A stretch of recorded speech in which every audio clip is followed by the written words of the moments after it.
Hello and welcome to my review of the Dark Angels Legion Contemptor Dreadnought from Games Workshop. Well, technically it was from Forge World back in 2022, but they've amalgamated the Forge World store within their own website. You can't really get this anymore unless you go on like a auction website or something, but when you were able to pick it up, would have cost you about £42, which is actually pretty good for a full Dreadnought. You would have needed to have picked up the weapons separately, but if you magnetised your other Contemptor Dreadnoughts, your other Forge World ones, if you had any, then you could easily swap them about. Unfortunately, when they removed all the Legion-specific Contemptor Dreadnoughts from Forge World and replaced them with just the Dreadnought upgrade sets, they also removed all the weapons, which was a really silly move and not needed. And I, like many other Contemptor owners, I think, would have preferred them to stay.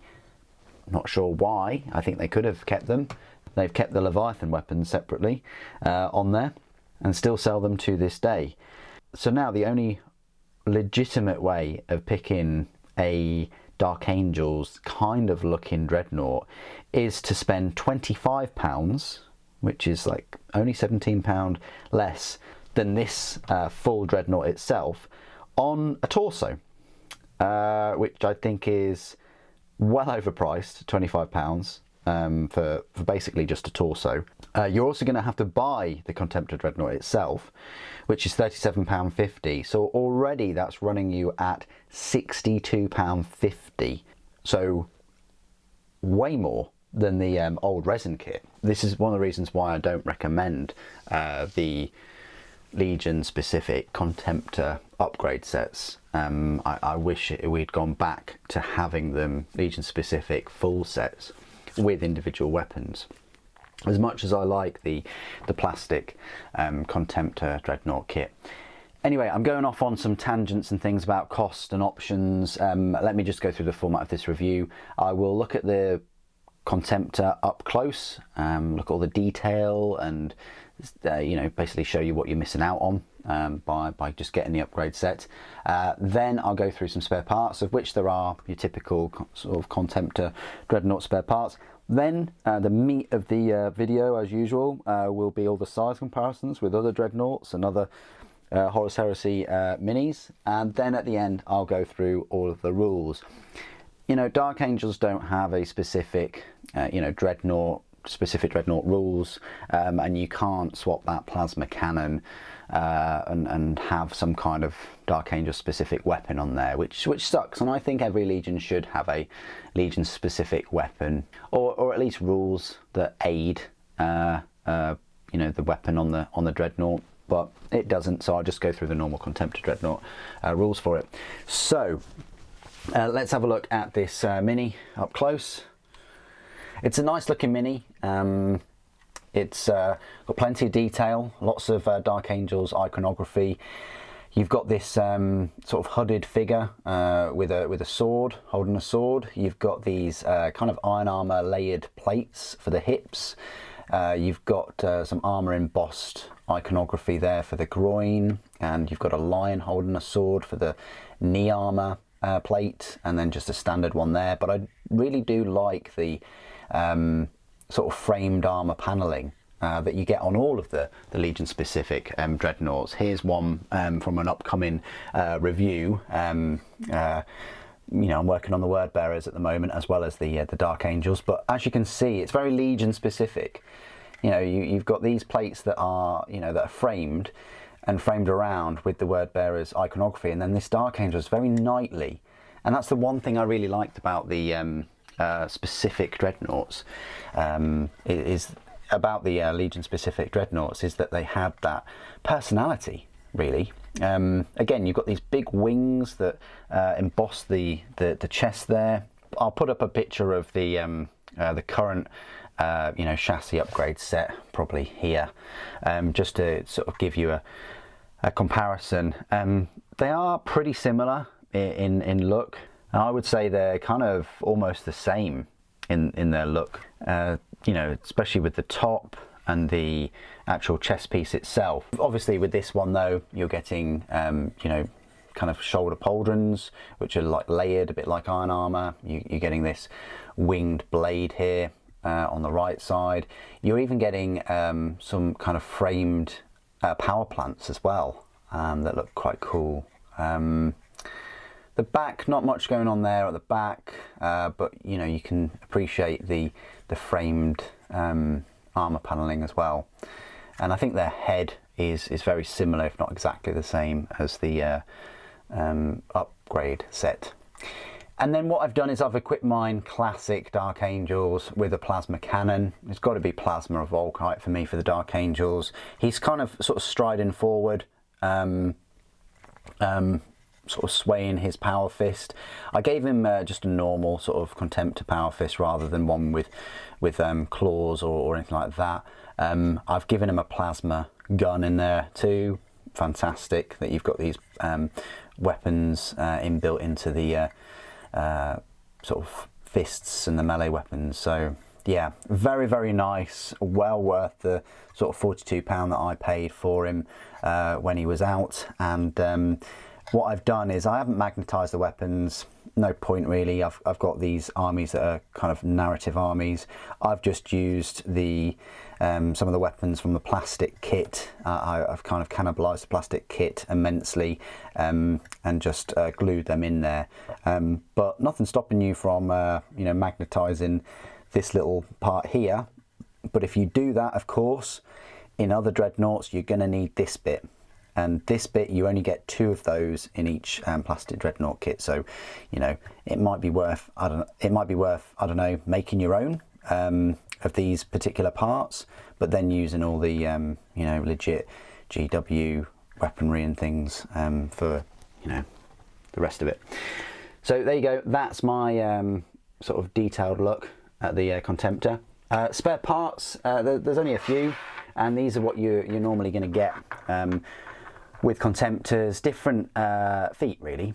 So you've got Contemptor right foot kind of lifting up on its tiptoe, and then you've got these two I think are both flat. So I might have used one lifting up here, maybe not to its best purpose, but I think I used that one, and then I've used that one as flat. So I've got 3 for some reason. Maybe I should have 2 extra. Maybe one's from the word bearers, I don't know. But yeah, you get some feet left over. And then I've got this, which I didn't really think was part of this Contemptor, but it's the only thing that sort of attaches, and I think it would go there, but it'd look really weird and odd having this sort of sword dangling down. That would definitely get in the way of the hips and the groin area if it was moving about, but I think you get that with this kit too. So there are your spare parts, not many at all. Okay then, straight into the size comparisons, and what better way to start with these comparisons than with the Dark Angels Leviathan Contemptor Dreadnought right here. Just gives you an idea of the size difference between a Leviathan and a Contemptor. This one is huge. You can no longer get the Dark Angels Leviathan Dreadnought. Unfortunately, they did away with all the Legion specific Leviathans, much like they did with the Contemptors, but I thought I'd just show you my one for comparison. Next to a plastic Contemptor Dreadnought, you know, from the Horus Heresy set, they're going to be exactly the same height. I'd actually say the Dark Angels one is a little bit taller, but that's probably due to the leg pose, but they're going to fit in very well with the rest of your Contemptors, and you know, compared to some other Horus Heresy minis. So of course I've got sort of a companion and a Knight Cenobian there, so gives you an idea of where they stand. They share a lot of aesthetics with all the armor types, and obviously the weaponry with the plasma and things. You know, these Dark Angels Contemptors are going to go very, very well with the rest of your Dark Angels force. And then finally, a little comparison with the last three minis that I always like to show, and that is with Primaris, Slime Arbo, and a Space Marine. So gives you an idea where Contemptors sort of stack up. You've probably seen plenty of Contemptor size comparisons before, but a Primaris kind of goes up to the hips of the Contemptor. A couple of other comparisons. I've got a Dreadnought. I don't know whether this is going to be useful to you, but I think the Contemptor is head-wise kind of the same height. You know, they are both very similar in height, but you know, the Dreadnought has those, you know, massive weapons and the top-mounted missile launcher or whatnot. So yeah, you're gonna see the difference there. Not sure why I'll give you this comparison, but I will, and that is just with a Moirax, mainly because you can't get them anymore. But yeah, that's where he stands next to a Moirax, a fair bit smaller than one of the smallest knights. And then another sort of random comparison, just with the Rhino. So I've got the Dark Angels Rhino here, and yeah, it gives you an idea of how big rhinos are, the Deimos patterns compared to the Contemptors. Okay, so this is my part of the review where I will go through all of the rules for the Contemptor Dreadnought. Doesn't really have any specific rules for the Dark Angels Legion, as I've said, so I'll just go through the normal Contemptor Dreadnought rules. One of the best things about Contemptor Dreadnoughts is that they are an elite choice rather than a heavy support, like your Leviathans and things. So, you know, you can have plenty of these and plenty of Terminators and all of those other fancy things. So a Legion Contemptor Dreadnought Talon, because you can have a number of them, I think 3 in one unit choice, will cost you 175 points. Its stat line reads movement of 8 inches, weapon skill and ballistic skill both 5, strength is 7, toughness 7, 6 wounds, initiative 4, 3 attacks, leadership 9, and a save of 2+. So very decent, you know, decent toughness, great save there.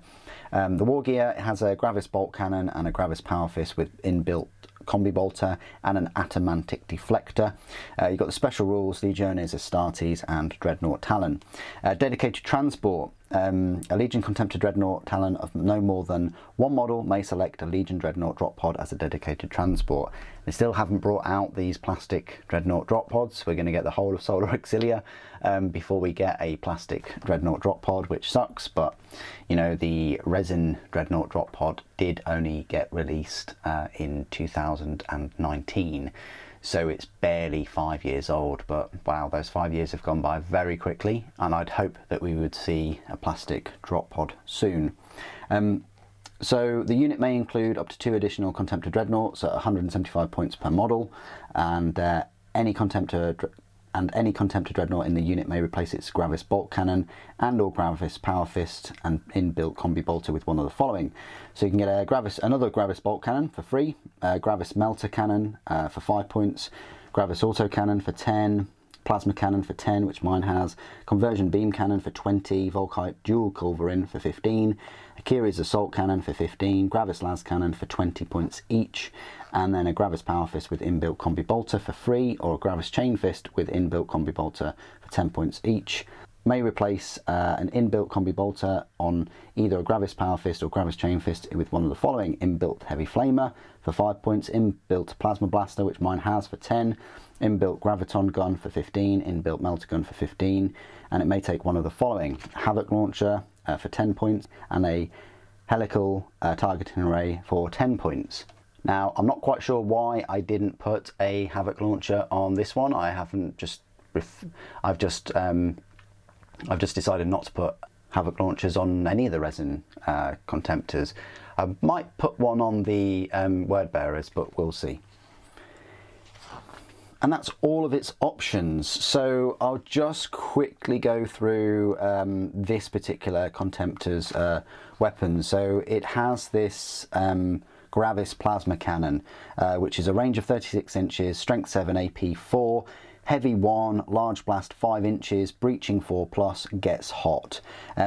Super, what's the difference between a Gravis plasma cannon and a normal plasma cannon? Well, it's all about the size of the blast. So a normal plasma cannon has that smaller 3-inch blast. A Gravis one has a 5-inch. Everything else is exactly the same.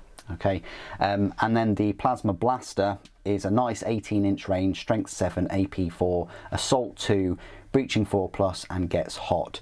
So me equipping it with that Gravis, me equipping it with the plasma blaster just gives it that extra sort of 2 shots in that 18-inch range of you know, potentially wiping out 2 you know, Space Marine equivalents as it's getting closer, you know, in those sort of 2 turns that it can make up the distance.